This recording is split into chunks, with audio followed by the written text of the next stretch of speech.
Ilmu cahaya sebenarnya adalah jalan berisik menuju diam. Untuk belajar ilmu cahaya, syaratnya adalah harus dengan tartil, tahap demi tahap, seperti kaki kita menginjak anak-anak tangga, satu persatu secara teratur.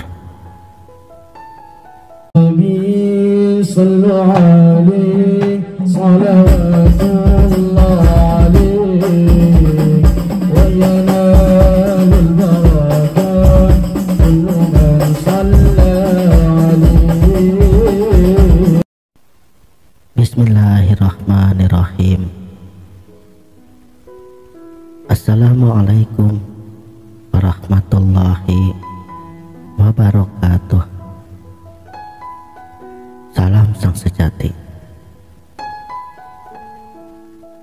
Sufi is silent. Apa itu ilmu sufi?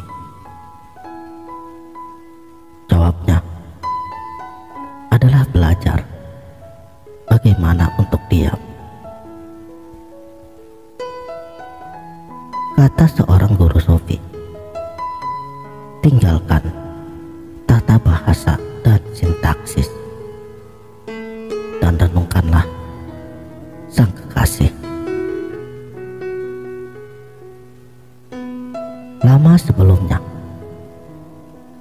pengamal mistik Cina, Zen Master,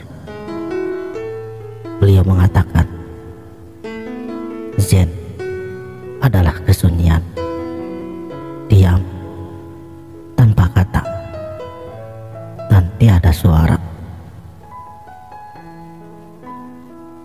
Zen adalah sesuatu yang tidak dapat diucapkan, juga tidak dapat disebut.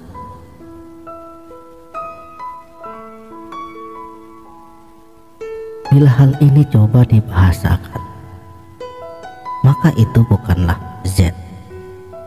Kalau diturunkan kepada konsep, kemudian Zen terdistorsi.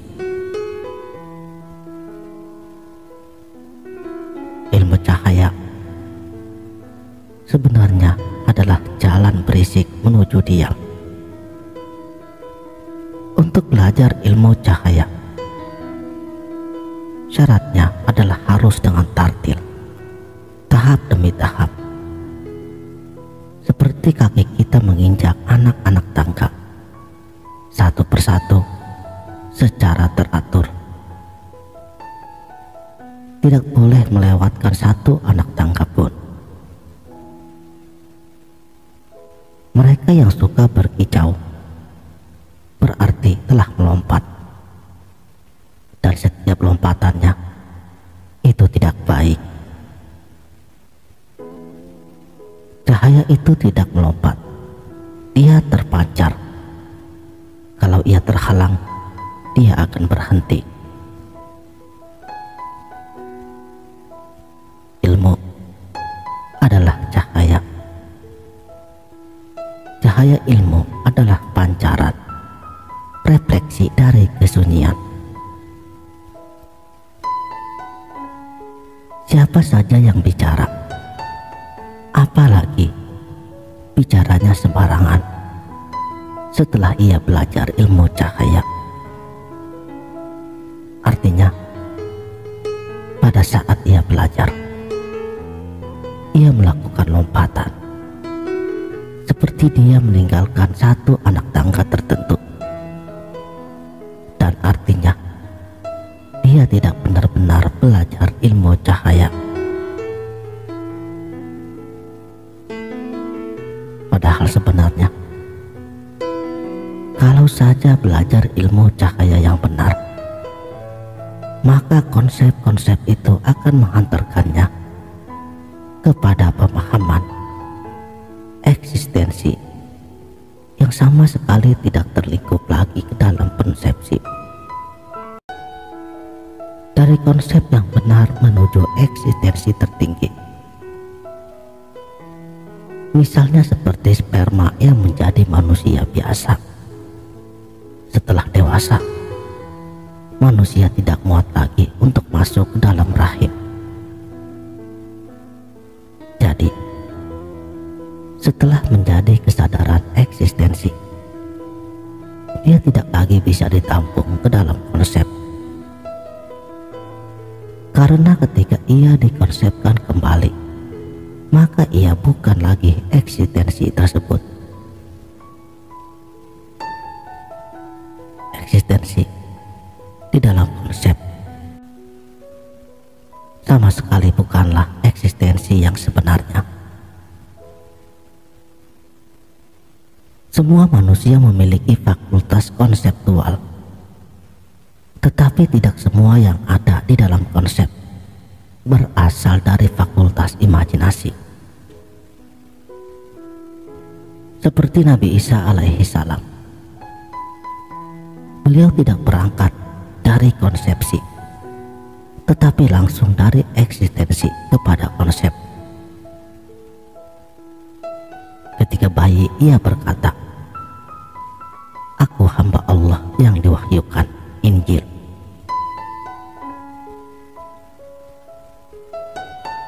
Manusia yang diilhami potensi mengenal kewujudan boleh saja belum mencapai makom miliknya. Dengan itu, dia menempuh jalan tasawuf, seperti juga yang pernah ditempuh oleh seorang filsuf, Ibnu Sina.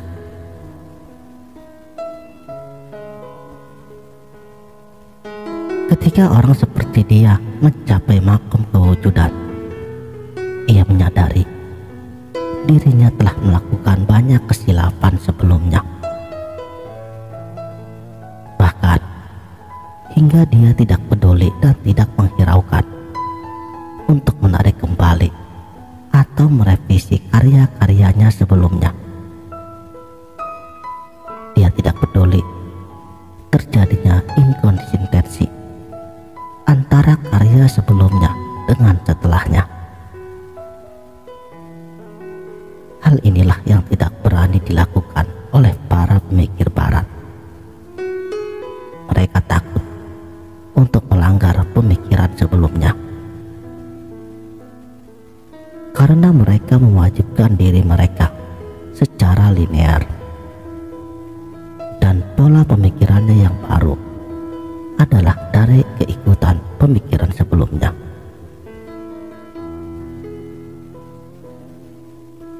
Saudaraku, sang sejati, memang ada inkonsistensi antara konsep dengan eksistensi, karena memang demikianlah hakikat konsep. Dia adalah himpunan dari keterbatasan-keterbatasan indera dan nalar. Para filsuf muslim yang bila terlebih dahulu mencapai makom kewujudan, mereka baru menulis tema logika untuk membongkar logika sistem tasawuf yang tulen, supaya dapat menghantarkan kepada pemahaman pengalaman yang ia alami. Nah, pada model yang seperti inilah yang digunakan oleh Ibnu Arabi, Suhrawardi, dan Mulla Sadra. Sekalipun demikian, model yang seperti ini juga tetap saja terdapat perbedaan, sebab intensitas atau makom dari masing-masing mereka itu berbeda. Kata berbeda di sini juga dapat bercabang. Maknanya boleh jadi masing-masing bergantung pada kepeduliannya pada logikanya, atau bisa juga karena pengaruh dari intensitas kewujudan yang berkonsekuensi pada logika, sebab punya kaidah-kaidah secara objektif. Misalnya, ketika hendak merumuskan konsep ontologinya, Sohrawardi dan Mulla Sadra.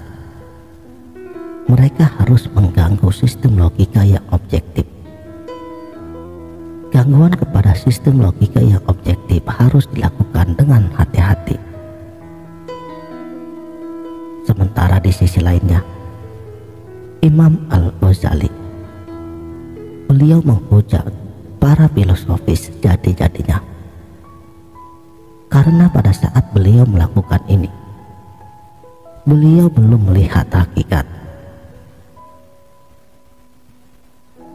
Dan pada masanya, para sufi sebelum Ibnu Arabi, mereka menghadapi dilema yang besar, karena ketika mereka menjelaskan pengalamannya, mereka tidak memiliki istilah yang tepat untuk digunakan, sehingga mereka terpaksa disalahpahami oleh mayoritas orang yang tidak mendapat pengalaman. Sementara di dalam tradisi filsafat Islam, yang baik adalah instrumen yang baik untuk menginformasikan realitas. Tetapi banyak pembelajar filsafat Islam yang hanya akan terjebak di dalam hutan konsepnya. Apabila mereka tidak mempunyai potensi anugerah yang maha wujud, makanya pakai rumus ini, yaitu satu hal yang aku ketahui hanya satu, yakni aku tidak tahu. Harus direnungkan dan diterapkan pada saat belajar ilmu cahaya. Alasannya, semua manusia punya alat untuk mempreteli semua hal yang masuk ke dalam imajinasinya. Semua manusia dengan nalarnya mempreteli semua informasi yang masuk dan segera menyimpannya ke dalam konsep. Padahal sejatinya, nalar itu seperti pedang yang menebas segala informasi untuk ditaklukkan, dan dengan itu dapat ditempatkan sebagai konsep. Konsep adalah kuiditas sesuatu yang telah memiliki makna, dan makna itu adalah kemampuan penalaran atau definisi. Makna relatif bagi semua orang, tergantung horizonnya masing-masing. Bagi mereka yang telah diberi taufik oleh Allah, maka dia diberi pengetahuan laduni atau intuisi. Dengan itu, setiap konsep yang masuk dapat dia lihat sebagai realitas yang memiliki intensitas wujud yang tunggal. Sekianlah, mudah-mudahan video ini dapat bermanfaat. Wabillahi taufiq wal hidayah. Wassalamualaikum warahmatullahi wabarakatuh.